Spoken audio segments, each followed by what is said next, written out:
completa?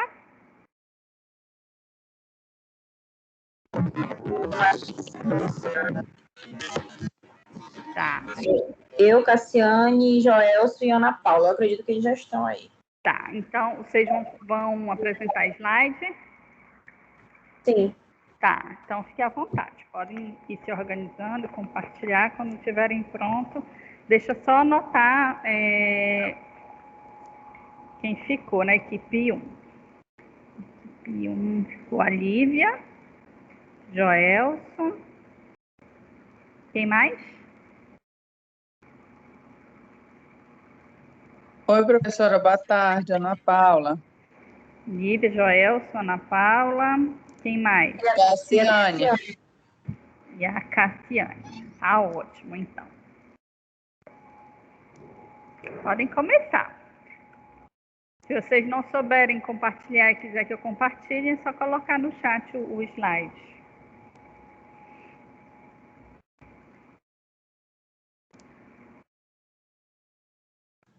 A gente Agora eu não sei. Eu joguei no grupo. Alguém pode compartilhar, se puder, por gentileza? Eu não estou conseguindo, porque eu estou no teu celular. Eu compartilho. Humilde. Obrigada, Pedro.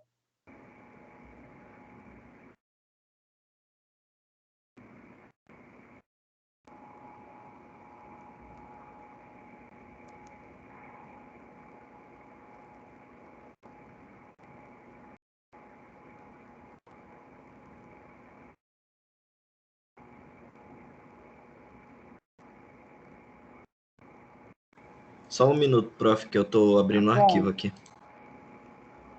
Fique à vontade. Estamos no aguardo.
Boa tarde, professora. Boa tarde, tarde, alunos, queridos colegas.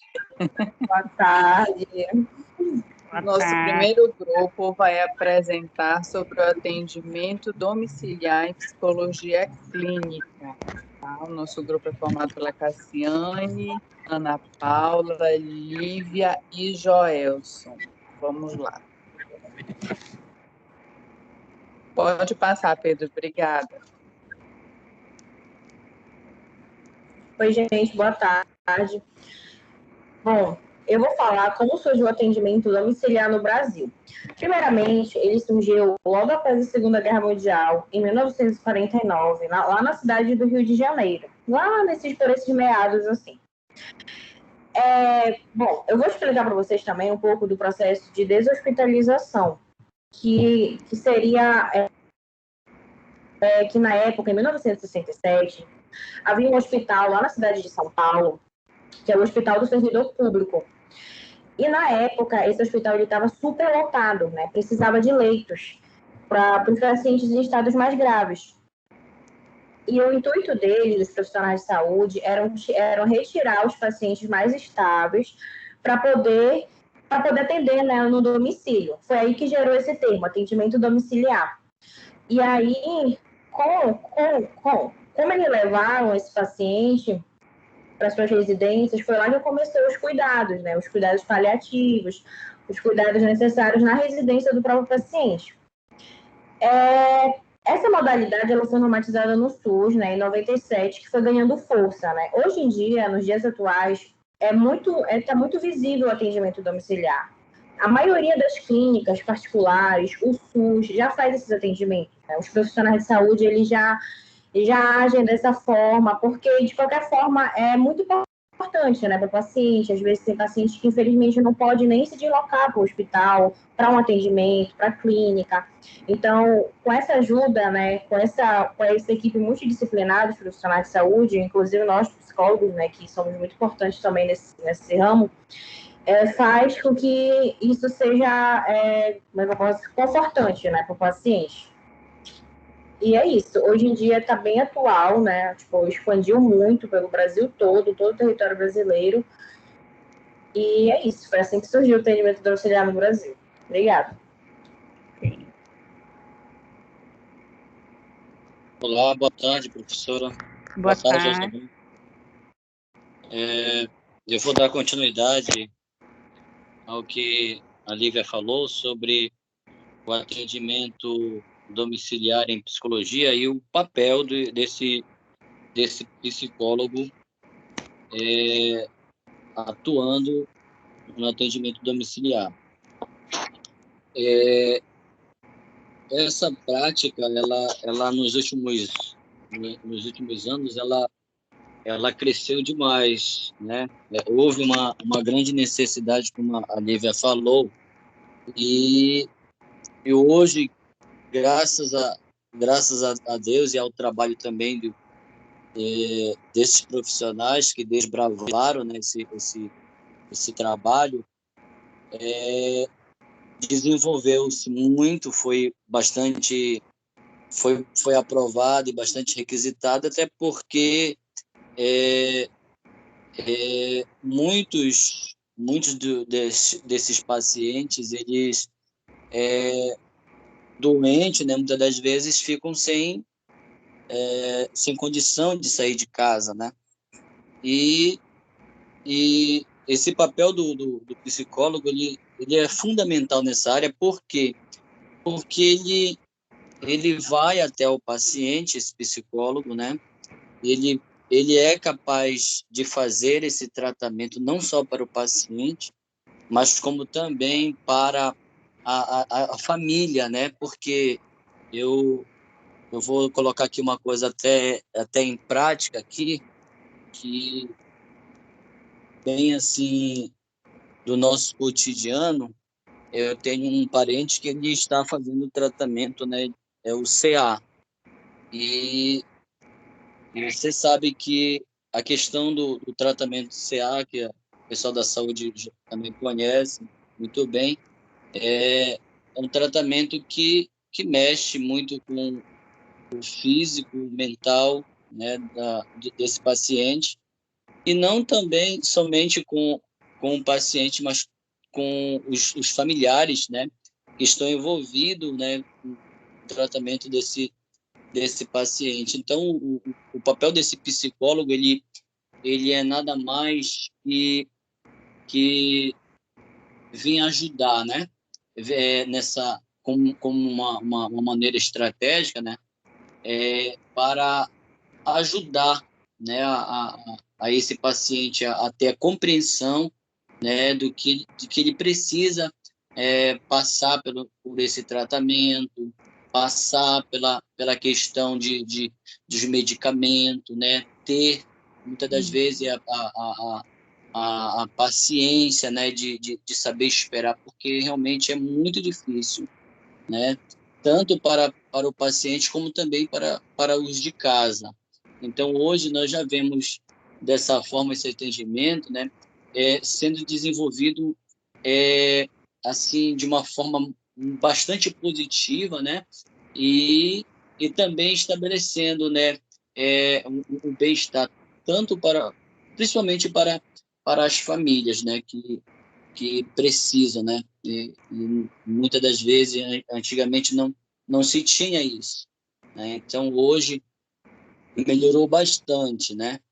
E eu acho que é só isso, professora, para me fechar a, essa explicação aí. Ok? Obrigado. Boa tarde. Boa tarde. Quais as situações, quais são as situações do atendimento domiciliar deste paciente, desse cliente? Bem, está aí no primeiro tópico, pacientes sem condições de locomoção ou estágio terminal. A gente sabe que existem algumas patologias, né, dentro da medicina, que o paciente realmente fica acamado, fica impossibilitado dessa ida, né, ou ao hospital, ou ao atendimento básico, até mesmo para fazer curativo, né? Então, dentre várias situações, essa é uma das principais.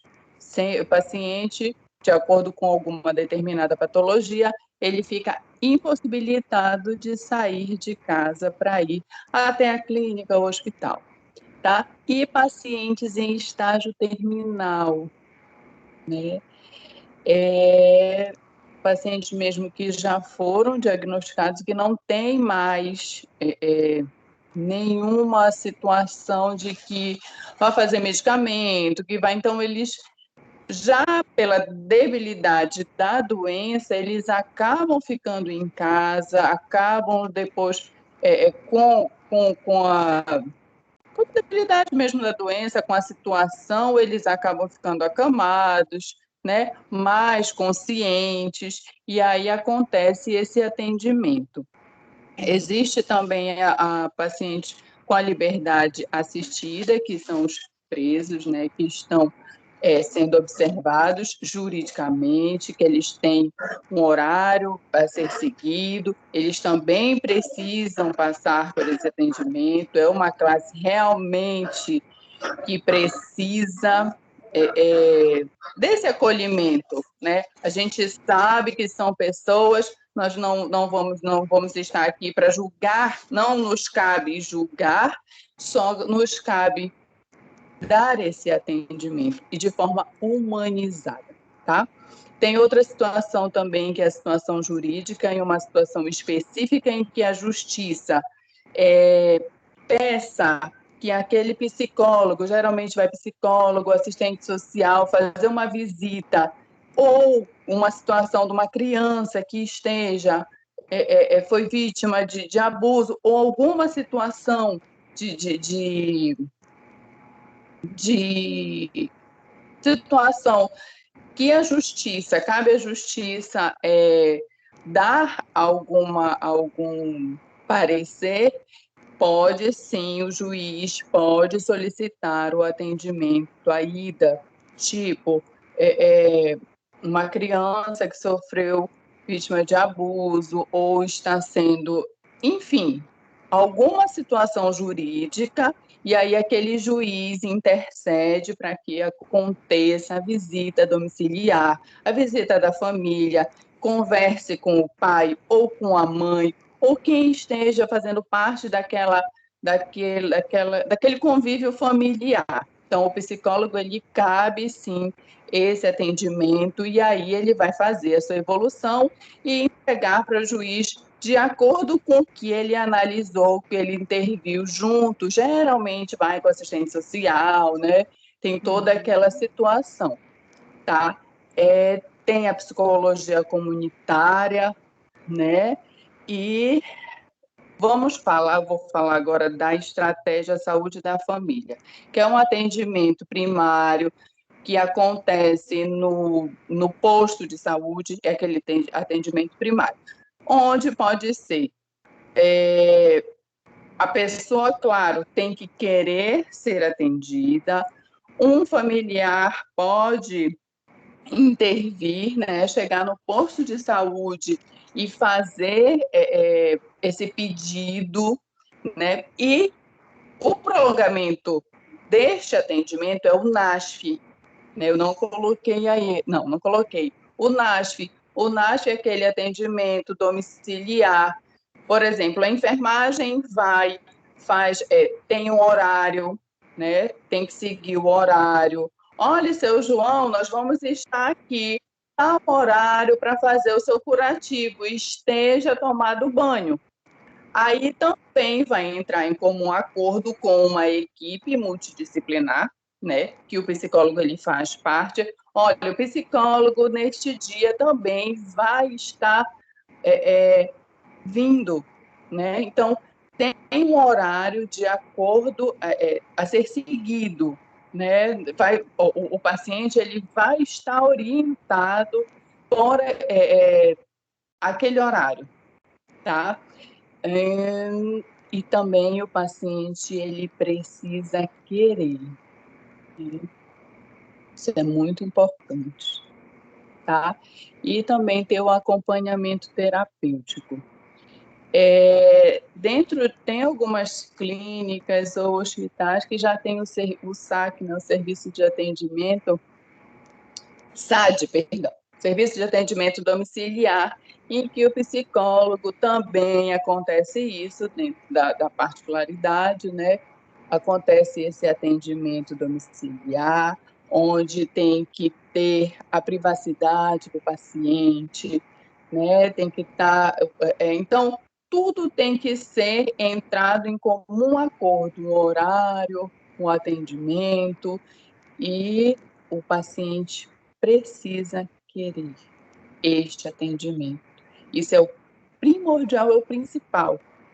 O paciente, eu quero sair. Quando a gente fala em estágio terminal, né, eu coloquei estágio terminal, o paciente está muito vitimizado, ele está muito fragilizado psicologicamente, né? Quando a gente fala o CA, né? Então, existe um atendimento maravilhoso dentro do Hospital Porfir Loyola, que é o atendimento justamente do paciente e da família, que é o luto, né? Trabalhar este luto, trabalhar essa consciência, essa parte mesmo de que o paciente ele fica totalmente fragilizado pela quimioterapia, pelos tratamentos, enfim, diversos. E eu sempre digo isso, além, especificamente do CA, além do CA, nossos pacientes de quimioterapia, eles lutam também contra problemas sociais, fome, enfim. Então, quer queira ou quer não, esse acúmulo de coisas vai causar debilidade, vai causar uma fragilidade emocional muito grande, tá? É isso, acho que é isso.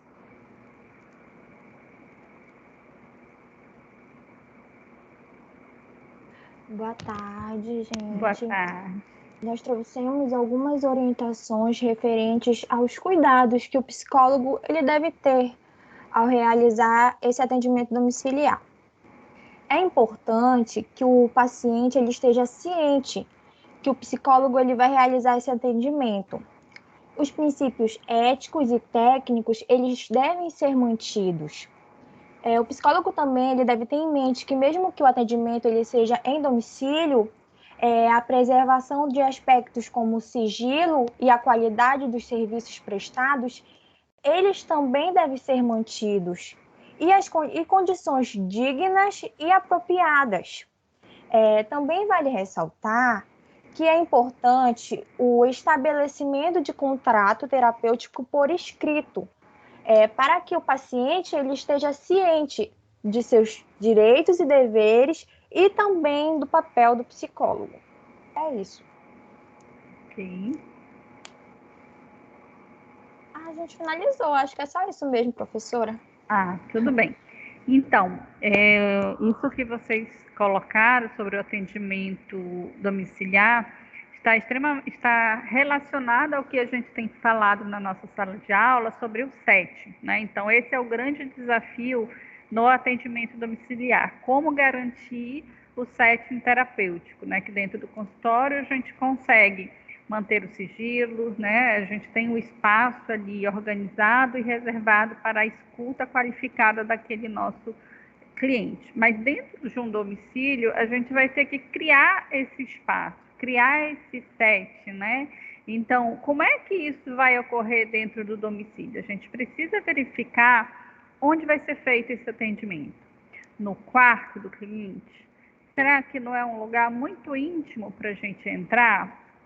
Vai ser na sala. Na sala, será garantido que ninguém interrompa naquele momento que o cliente estiver falando, ou que ninguém esteja atrás da porta e fazendo aquela escuta? Então, é algo que nós precisamos nos preocupar quando a gente vai fazer um atendimento domiciliar, porque todas as questões que a nossa clínica tem dentro de um consultório, a gente precisa levar para esse atendimento domiciliar. Então, eu preciso garantir o sigilo, como vocês falaram, eu preciso garantir a qualidade desse atendimento, eu preciso garantir as questões éticas envolvidas no nosso atendimento. Então, tudo que a gente trabalha dentro do setting terapêutico no consultório, a gente precisa também construir isso lá nesse local que o cliente vai ser atendido na residência dele. Então, eu preciso acordar de que forma eu vou garantir esse sigilo, onde é o local que nós vamos realizar esse atendimento, de que forma isso será, então, constituído e de que forma isso será possível, tá? Então, isso precisa ser muito bem conversado e qualificado aí com o nosso cliente, né? Então, vocês colocaram muito bem as formas de atendimento domiciliar que podem ocorrer, né? Então, quando esse cliente está acamado, está em estágio terminal, a questão do atendimento da estratégia de saúde da família, os atendimentos de até o atendimento acompanhante terapêutico. Então, todos esses movimentos, o home care, né, que é muito utilizado dentro dos planos de saúde, também são destinados a esses atendimentos psicológicos dentro da residência do paciente. Então, são modalidades de clínica que nós precisamos compreender que elas existem e que são clínicas, ok? Então, parabéns à equipe pela apresentação. Lembrem-se de me mandar o trabalho escrito para o meu e-mail, tá bom? Ok, professor. Obrigada. Uma questão qual é o seu e-mail? É Juliana. Era isso. A Lina até levantou a mão. É Juliana Antônio Cardoso, eu fiquei de passar e esqueci, né? @hotmail.com. Deixa eu anotar aqui, deixa eu mandar aqui para a Lina. Ela joga aí no grupo.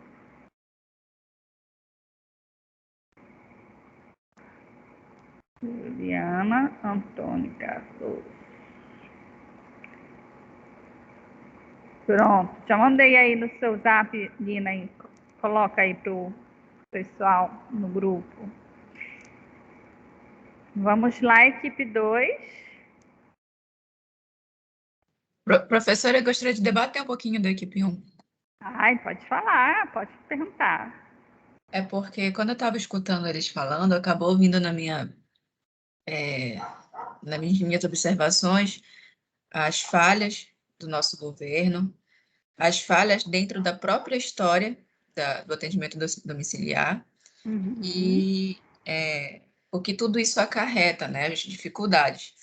Uma, por exemplo, a gente não vê a nossa política pública ajudando com divulgação sobre esse tipo de atendimento da saúde, colocando a saúde mental como parte da saúde integral das pessoas, que não é só o físico. Então, antigamente até era comum as pessoas já saberem, por exemplo, da visita do médico, da curandeira, de qualquer que seja do dolo, que ele ia lá na sua casa para poder atender por causa de uma dificuldade e etc. Geralmente era por causa de uma dificuldade. E aí, hoje em dia, você falou, por exemplo, do home care. O home care ele é vendido como uma facilidade, como como algo bom. Uma comodidade, né? Isso, comodidade, isso. Facilidade e comodidade. Só que, se a gente for pensar na maioria que é atendido pelo sistema público, pode ser visto de uma outra maneira. Porque alguns vão pela organização e alguns vão exatamente pelas necessidades desses pacientes, nessa questão das visitas. E isso pode acarretar, nossa, muita coisa. Primeiro, é um estranho que está entrando na sua casa. Você não entende o trabalho dele. Nunca foi divulgado que é um serviço do seu direito e que é dentro de uma ética profissional, assim como qualquer outro serviço da saúde. Então, você vai enfrentar situações complicadíssimas, por exemplo, porque você vai entrar e você vai ver ali abuso. Com certeza você pode defrontar com algum tipo de abuso que aquele paciente ou aquele cliente vai estar, aliás, paciente vai estar enfrentando. Exatamente na cultura dele familiar, no contexto dele familiar ou até físico domiciliar. Então, o que aquelas pessoas que convivem com a pessoa vão estar pensando ou preocupadas? Elas podem ficar preocupadas de serem denunciadas. Como é que eu vou botar esse profissional aqui dentro? Como é que eu vou deixar ele entrar? Por que eles estão vindo, na verdade? É mesmo para cuidar? Ainda tem os estigmas, né, sobre a saúde mental. Mas isso é frescura. Isso é só... Eles estão falando que vão vir cuidar da cabeça de fulano, porque, sei lá, porque estão dizendo que ela é agredida, ou porque meu filho é agredido. Mas, na verdade, isso é só uma desculpa para poder investigar o que a gente está fazendo. Entendeu? Então, existem várias coisas. Então, a gente não vê a política pública trabalhando em cima disso também. E panfletinhos que tem no NASF, no SUS, ou seja lá onde, ou de boca a boca. Primeiro que o boca a boca não é todo mundo que vai ter paciência de escutar ou de explicar corretamente. Ou de ler, né? Segundo que nem todo mundo tem leitura, todo mundo é alfabetizado. Então, fora a interpretação, que tem que ser uma clareza nossa, impecável, porque você está lendo uma coisa, mas pode ser interpretado de uma outra forma. Fora exatamente as dúvidas que vão surgir, que eu falei, a gente vai ser investigado ou a gente está sendo ajudado? Então, assim, até na história que a gente está vendo como pode ter começado a acontecer o atendimento domiciliar, não acompanhou nessa história as falhas, uma base bem estruturada. E a gente vai enfrentar isso ainda hoje. É muito novo, isso é algo muito novo. Só que ele é visto de diversas formas. Ele é visto de uma forma para uma classe média alta de uma forma, para uma classe alta de outra, baixa de outra. Ele é visto de diversas formas e é o mesmo atendimento, que pode ser advindo por diversos fatores. Exatamente, né? É uma grande dificuldade que nós temos com relação ao atendimento domiciliar.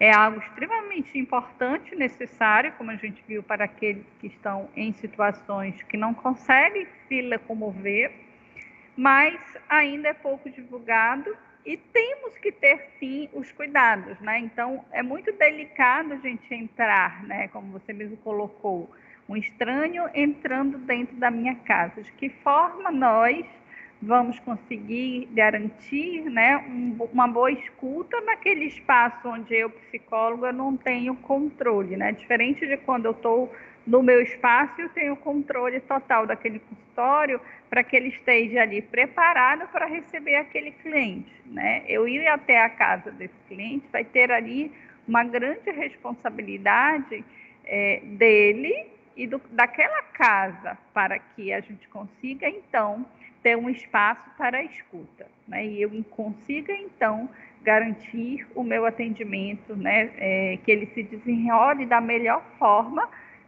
que pode ser realizado, né? Então, é um grande desafio, não é fácil atendimento domiciliar no contexto do atendimento psicológico, né? Porque a gente precisa garantir algumas questões que ali vai estar sujeito àquele ambiente ali que a gente vai precisar reservar. Perfeito. Né? Oi, Ana Paula. Posso falar um pouquinho? Pode. Eu levantei a mão. Quando a gente fala de saúde mental, realmente sempre vai haver pensamentos contrários, opiniões contrárias, até mesmo na nossa família, isso é passível de acontecer.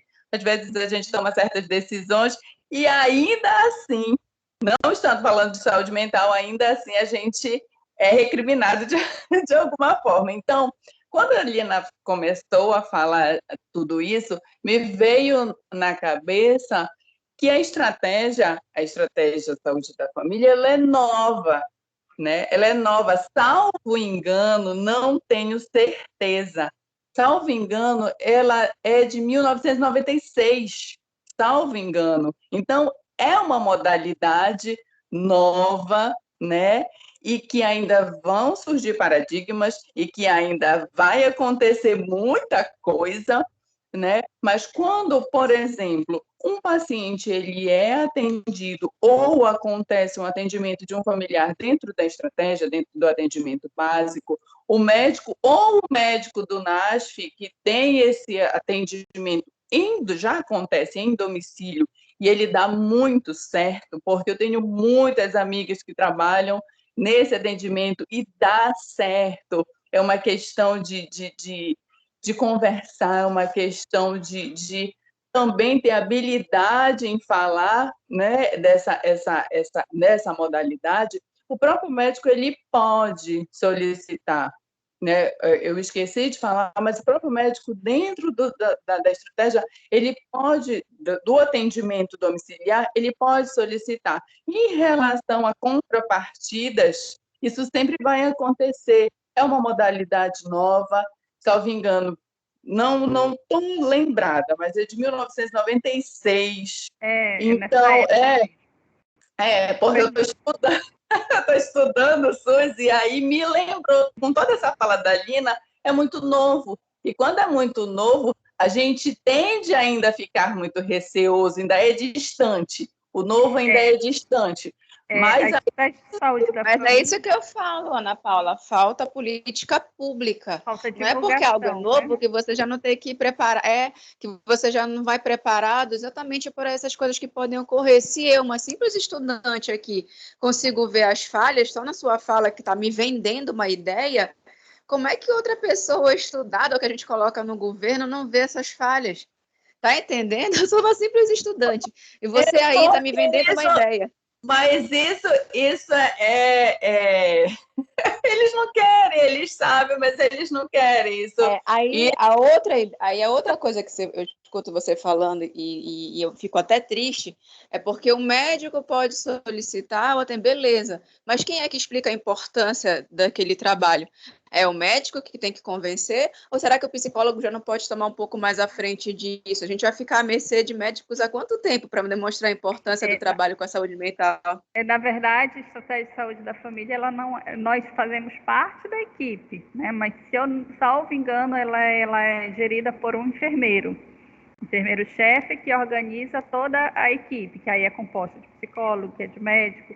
Então, é uma estratégia que nós compomos, né? E ele tem uma forma de atuação que é feito por bairros, né? Então, são demarcados os bairros, onde essa equipe vai naquele bairro fazer os atendimentos, né? Atuando de uma forma preventiva. A gente não está falando só de NASF, a gente não está falando só de estratégia de saúde da família, a gente está falando de atendimento domiciliar.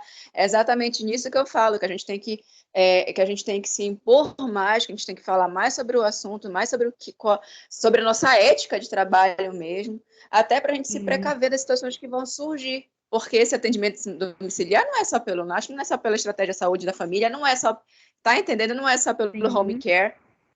É no particular também, né? Alguém levantou a mão, acho que foi a Carita, né? Sim, professora. Não, só complementando a fala da Lina, porque ela falou de políticas públicas, né? E, na verdade, já existe uma política pública de divulgação do atendimento domiciliar na esfera do SUS, que é justamente pelos ACS, que a gente comunitário de saúde. eles são as pessoas responsáveis pela divulgação, tanto do serviço completo da ESF quanto do NASF. Então, no caso, a política pública, ela existe, ela só é mal supervisionada. Era só para complementar a fala. Mal executada, né? Exatamente, e falta de supervisão, né? Do trabalho que deve ser executado. Mas a política pública, ela existe, no caso, né? Exatamente foi o questionamento dela, né? Não é que falte a política, falta o trabalho de divulgação dessas políticas, que ainda não é acessível a toda a população. Não é. E para terminar, eu só quero terminar para dizer que o SUS é maravilhoso. O SUS realmente, muitas das vezes a gente fica descontente, a gente fica triste, mas se você procurar o atendimento, se você ir no atendimento básico, que claro, tem as suas dificuldades para fazer um exame, né, de alta complexidade, é complicado, mas eu ainda, como servidora pública, eu acredito no SUS. E é maravilhoso, é lindo. Infelizmente tem as suas falhas, né? Mas nós nunca podemos deixar de acreditar no SUS.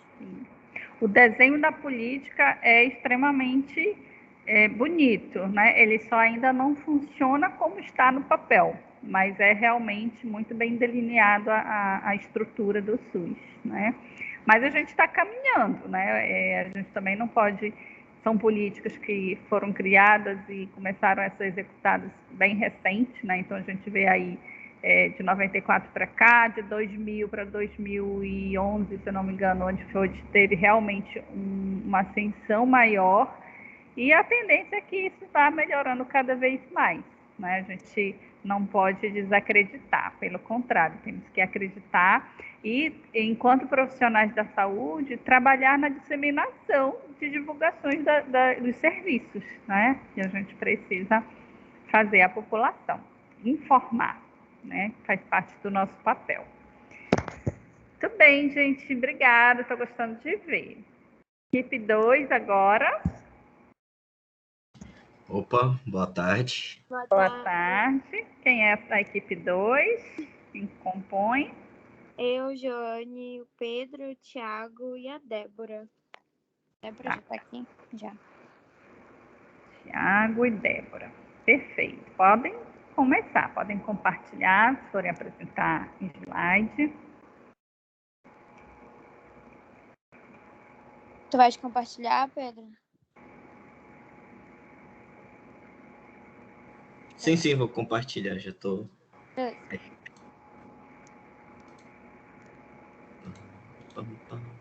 Ué, cadê?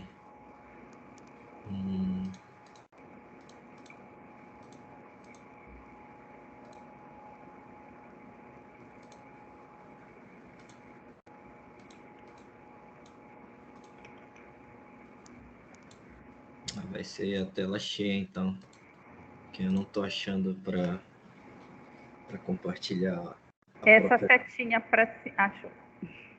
Não, eu sei, é que o problema é que não estava aparecendo. Tipo, existem várias formas de compartilhar e tem como compartilhar só uma página, né?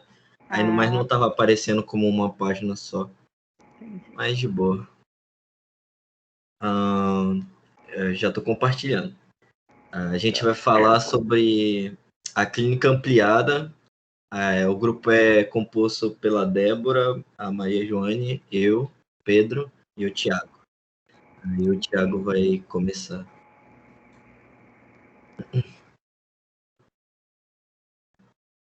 Bem, antes de tudo, eu peço desculpa para os alunos e para a professora, que eu estou meio gripado aí. Estou meio gripado, é isso. Mas vamos lá. Sem problema.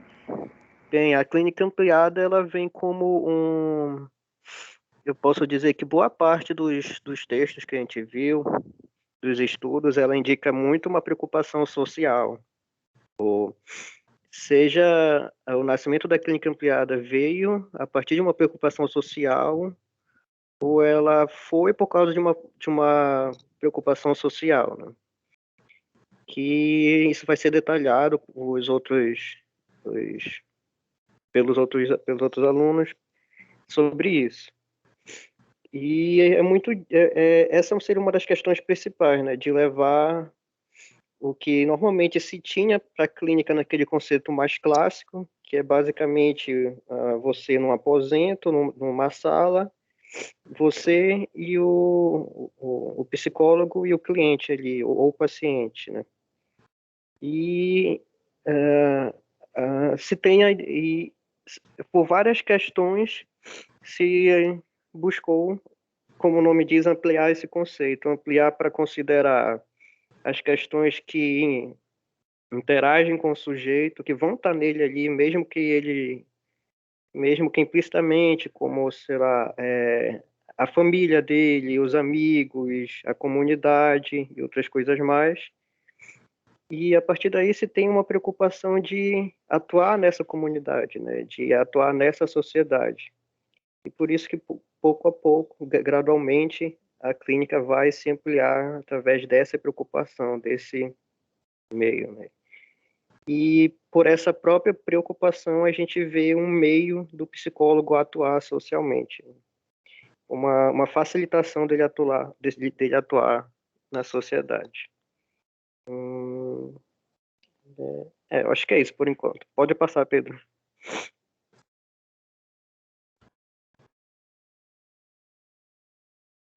Bem, gente, boa tarde. Eu vou falar um pouco sobre o surgimento da clínica ampliada.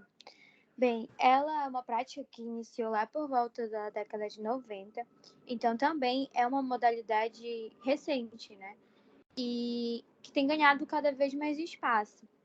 Mas como o Thiago falou, ela surge bastante de uma questão social mesmo, de como os profissionais da saúde enxergam um paciente.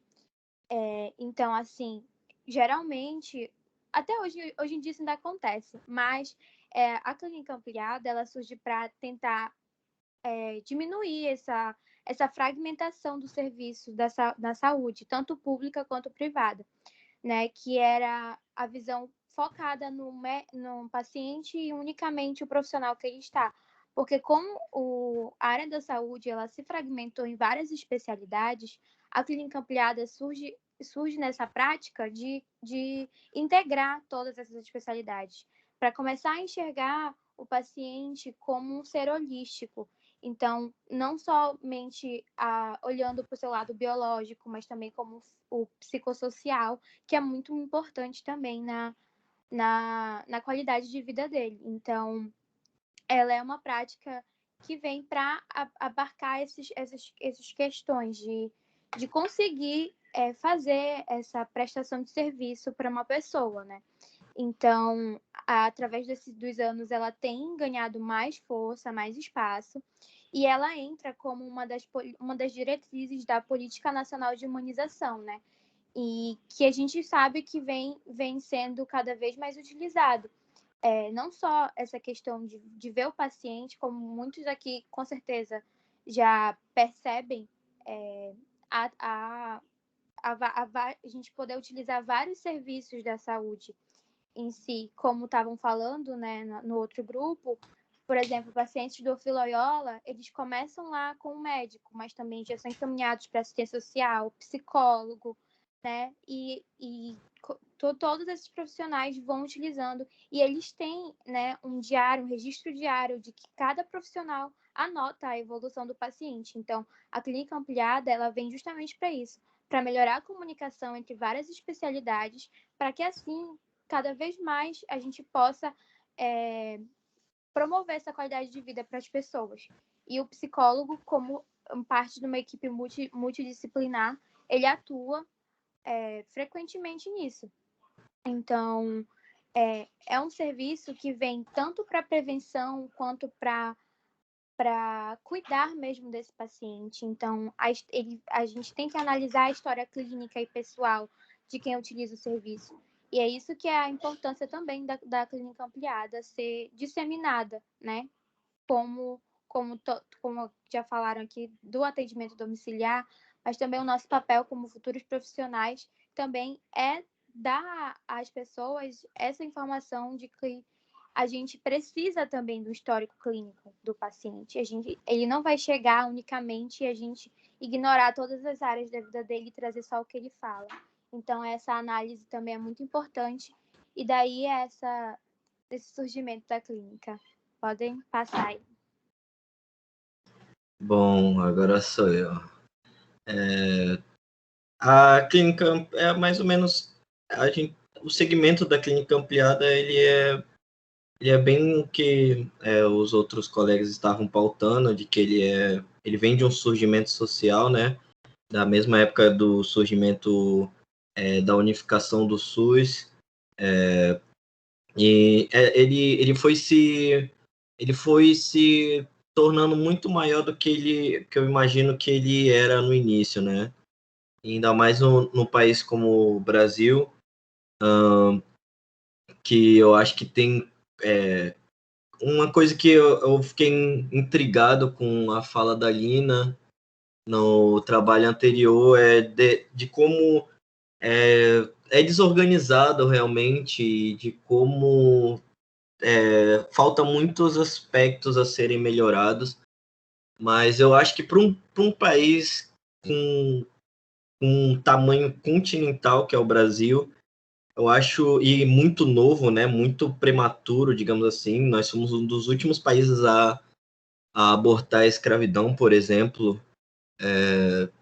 A gente é basicamente um bebê, né, perto de outros países desenvolvidos e que conseguem implementar, né, políticas públicas mais acessíveis e melhores, né. Mas a minha fala vai mais ou menos por esse caminho também, de que a clínica ampliada, ela tá visando mais o social e de que a gente está levando muito mais em consideração, quando a gente olha para a clínica ampliada, a história de vida do sujeito, né? O contexto social e a cultura também, que pode mudar muito, né? Então, tipo, se a gente for comparar a cultura do norte com o sul, a gente, em primeira mão, a gente não vai ver tanta diferença, assim, né? Porque é o mesmo país, é a mesma língua, mas quando a gente se aproxima muito, se aproxima mais, a gente consegue ver as mudanças socioculturais, né? O clima, de como cada um lida com as políticas sociais. E a clínica ampliada ela veio para fazer parte disso, né? Não só através do SUS, mas também através do CAPS, do CRAS, do CREAS. E falando de experiência empírica, eu percebo que, por exemplo, o sistema público, o que eu pude usar dele, né? Ele é muito interessante porque realmente eu tenho uma experiência empírica e uma experiência empírica visual, digamos assim. Eu vi a minha mãe trabalhando em CRAS, CREAS, em abrigos de pessoas em situação de rua e jovens infratores, né? E eu percebo de como é bem mais unificado mesmo, através das políticas públicas, de como o médico tem que se comunicar com o psicólogo, com o coordenador, com os enfermeiros, e de como isso está muito mais integrado. E eu também tenho uma experiência empírica dentro dos hospitais particulares de Belém, e eu ainda noto por ser uma classe diferente, né, de médicos e de ser uma atuação diferente de médicos, eu sinto que, por exemplo, o clínico geral ele tem uma certa resistência em chamar outros médicos de outras áreas, né? Eu cheguei a ter problemas já até também com médicos dessa área privada, por conta desse orgulho que eles carregam de que só eles são detentores do conhecimento e de que só eles estão lá para resolver o seu problema, né? Não levando em consideração a voz do paciente e nem a voz do que ele está vendo mesmo também, né? E vai mais ou menos por aí, acredito eu.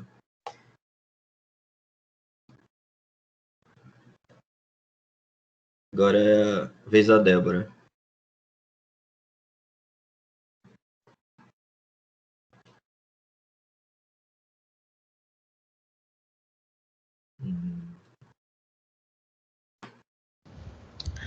Boa tarde. Estão conseguindo me ouvir direitinho? Sim, tá tranquilo. Estamos. Bem, boa tarde, me chamo Débora. E ao estudar sobre a clínica ampliada, eu acho que se encaixa muito naquela frase da união faz a força. Porque mediante a todos os profissionais se unindo, eles conseguem abranger melhor o paciente, atendê-lo melhor e fazer com que ele se sinta muito mais acolhido. E o psicólogo consegue fazer uma escuta e uma análise muito mais humanizada. Eu vou citar um exemplo aqui que me veio à cabeça. Por exemplo, o seu João chega no psicólogo falando que ele está sentindo uma dor e o psicólogo, junto com os outros profissionais, vai fazer uma análise de tudo, buscando não só dentro da clínica, mas externamente, vai ver e descobre que o seu João toma X remédio e, ao mesmo tempo, não tem dinheiro para sustentar a sua família. Aí vai ver, ele toma um remédio que precisa ser tomado em jejum, e toma o jejum, e depois ele não tem um alimento para fornecer, né, a sua sustância. Então, mediante a todos esses tratamentos, o seu João vai trazer vários outros transtornos na vida dele, certo? Então, acho que com essa união dos profissionais da clínica ampliada, a gente consegue ter uma visão melhor do que o paciente ou do cliente está passando. E eu acho muito interessante essa visão, porque as pessoas não são só aquilo que elas estão transmitindo no momento. Elas têm outras coisas se passando, uma falta de alimento, uma comunicação em casa talvez não esteja muito boa. Então, eu vejo a clínica ampliada muito, muito, muito útil e muito facilitadora nesse aspecto, fazendo com que todos os pacientes, cidadãos, independente de governo ou algo do tipo, que eles conseguem ser atendidos de maneira humanizada. Não por todos, óbvio, nem todos os profissionais são iguais, mas aqueles que já estão lá, eles conseguem fazer a diferença na vida desses pacientes. Eu acho isso muito, muito bom. E foi muito bom para mim ler esse texto, fazer essa pesquisa. E é isso.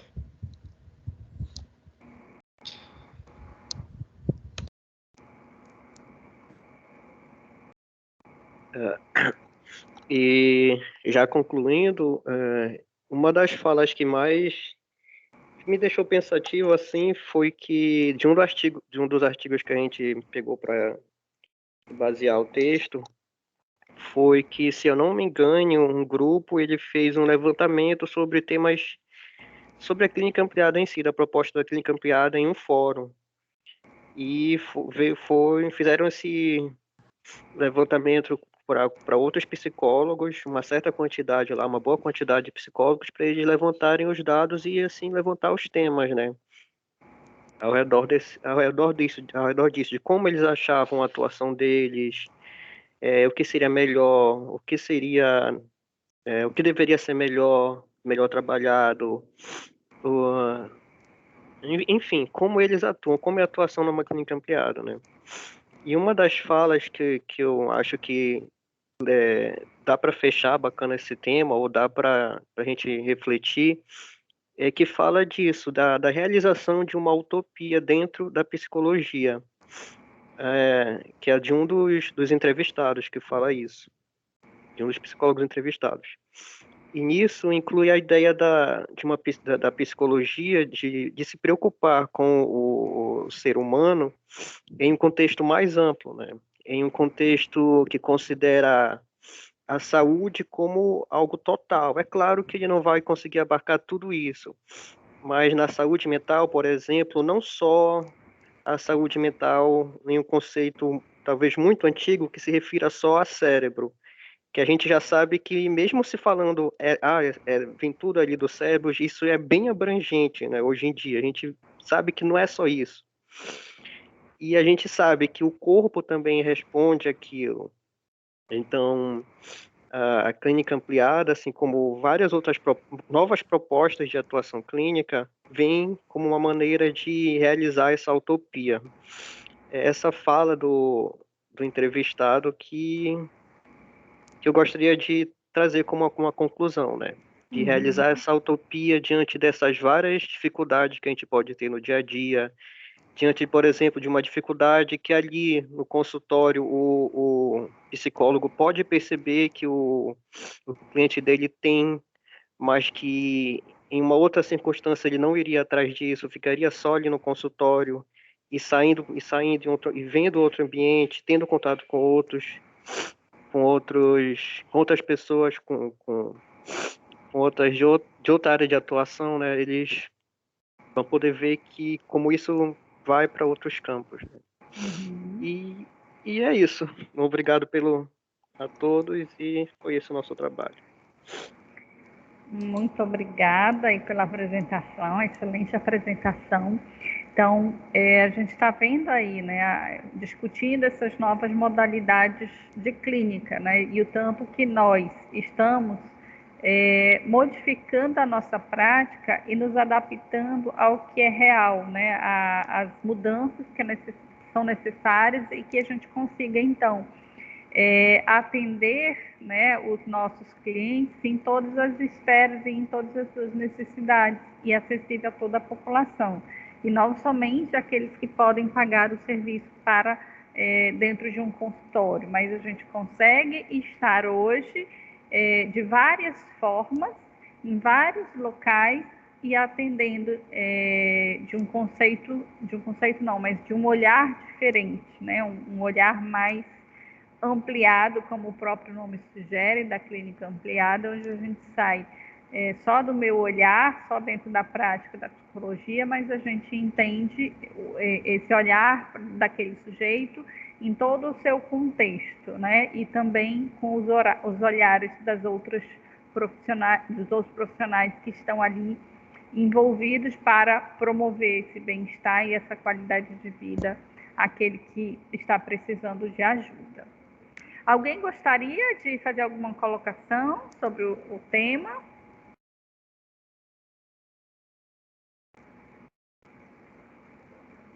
Não é sobre esse tema, professora, mas voltando para aquele lance do home care, eu cheguei a usar umas 2 vezes, eu acho.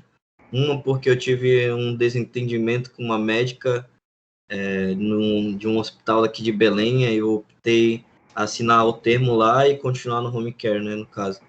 E eu achei muito mais vantajoso para mim e para o meu tratamento fazer isso.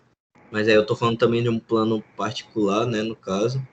E as 2 vezes, né, no caso, foram através de plano particular. Mas até mesmo naquela época eu não sabia da existência direito do home care, como a Alina falou também, de que é muito difícil essa divulgação. Eu só soube porque uma tia minha trabalhava nessa área, mais ou menos, aí ela falou para meus pais, aí a gente optou por essa opção, né, no caso. Mas eu achei muito mais vantajoso, porque já era, digamos, um final de tratamento que eu estava fazendo e eu poderia fazer em casa. Aí eu achei muito mais vantajoso do que entrar em conflito com a médica e, sei lá. Sim. Essa questão do home care, que home care é uma especificidade para plano de saúde, em geral quem usa essa nomenclatura são os planos de saúde.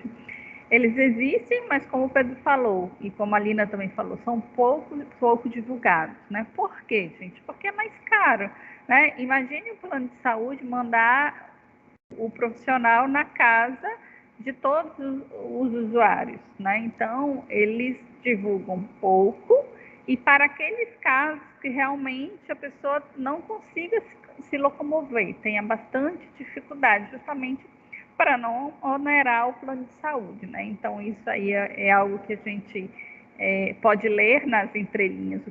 O que está por trás disso, na verdade, é isso, quando a gente fala de plano de saúde, né?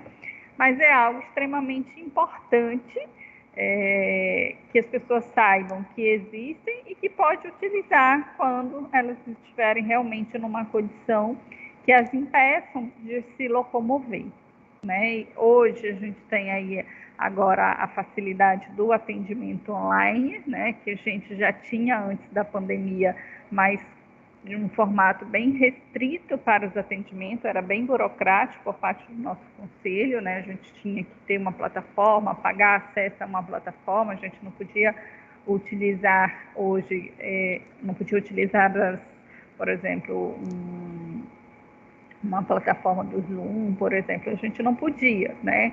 Então, houve aí uma flexibilização nesse contexto pandêmico.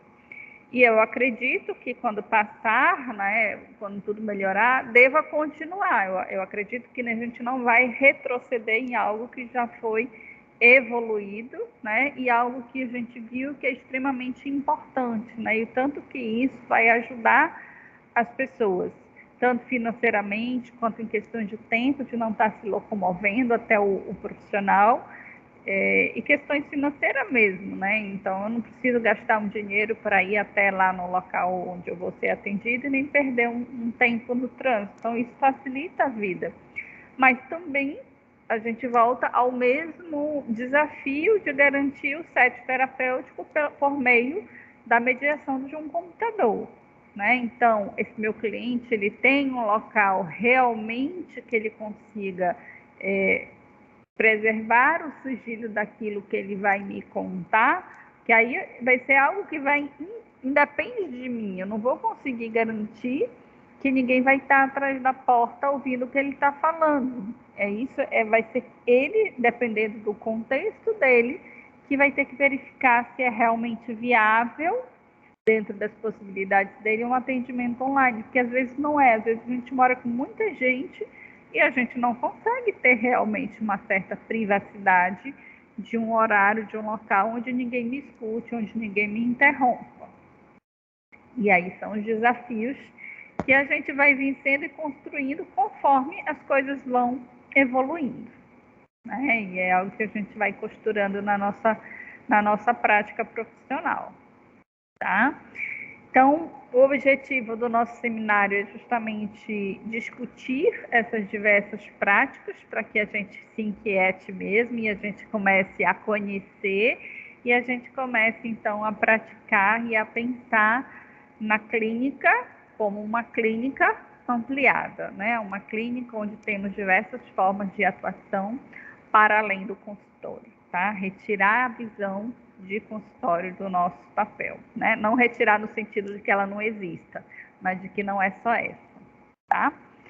Mais alguém? Professora, acabei de mandar para o seu e-mail o trabalho. Ah, perfeito, Ana, obrigada. Então, gente, desejo aí uma boa semana para vocês e a gente se encontra na semana que vem com as outras apresentações, tá bom? Beijo grande. Tchau, professora. Tchau. Professora, boa tarde, boa semana. Boa tarde. Obrigada também. Professora, boa tarde.